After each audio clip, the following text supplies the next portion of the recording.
So I'm going to read my favorite chapter, which is the Valley of Humiliation.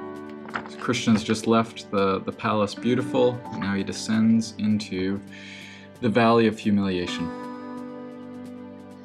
As Christian descended into the Valley of Humiliation, he saw a foul fiend flying over the field to meet him. He knew that this must be Apollyon. Christian was terrified. He wondered whether he should turn and run or stand his ground. But if he ran, he would be defenseless, and Apollyon could easily attack him. So Christian stood firm, and Apollyon met him. Christian had never seen anything so monstrous in his life. Apollyon was covered in thick scales, had wings like a dragon, was full of fire and smoke, and had huge, sharp teeth. Apollyon glared at Christian. "Where do you think you're going?"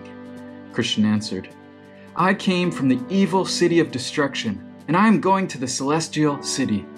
Apollyon sneered, "Is that so? Well, I am lord of that city, and you must return and serve me again."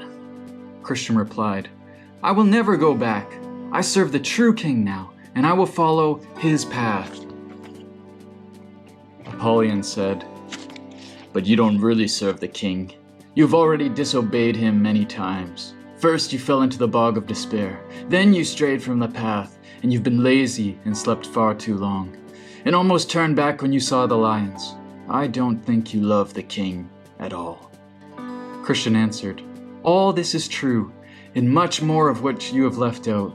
But the prince whom I serve and honor is merciful and ready to forgive any who turn to him." Seeing he could not convince Christian to turn around, Apollyon broke out into a grievous rage, saying, "I am an enemy to this prince. I hate him, his laws, and his people. I will never let you pass here alive."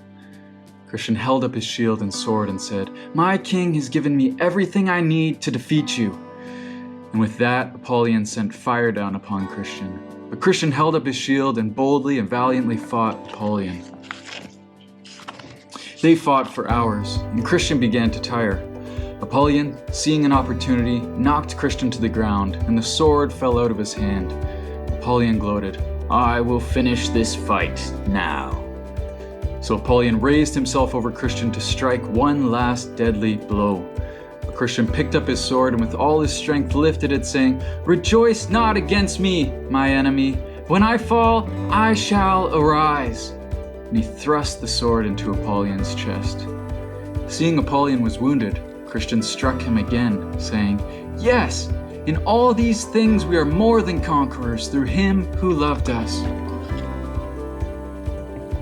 At last, Apollyon retreated. He stretched out his wings and flew away. When the battle was finished, Christian said, "I will give thanks to the king who delivered me from all of Apollyon's attacks." Christian heard a voice from above, "Do not fear, for I am with you. Do not be dismayed, for I am your God. I will strengthen you and help you. I will uphold you with my righteous right hand." So that chapter goes on into the Valley of the Shadow of Death. But I hope that gives you a sense of what this book is about, what the tone is like, and how I hope this will really engage young minds, both with this story, but also with the deep truths.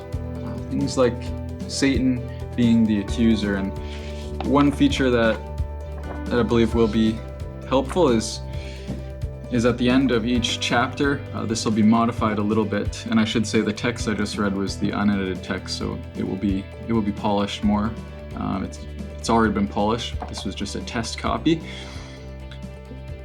At the end of each chapter, there's a summary, and so I detail each sort of character or place and what the significance was, and include verses that would help children understand this message and hopefully help you as parents to explain these things so the truth can sink in.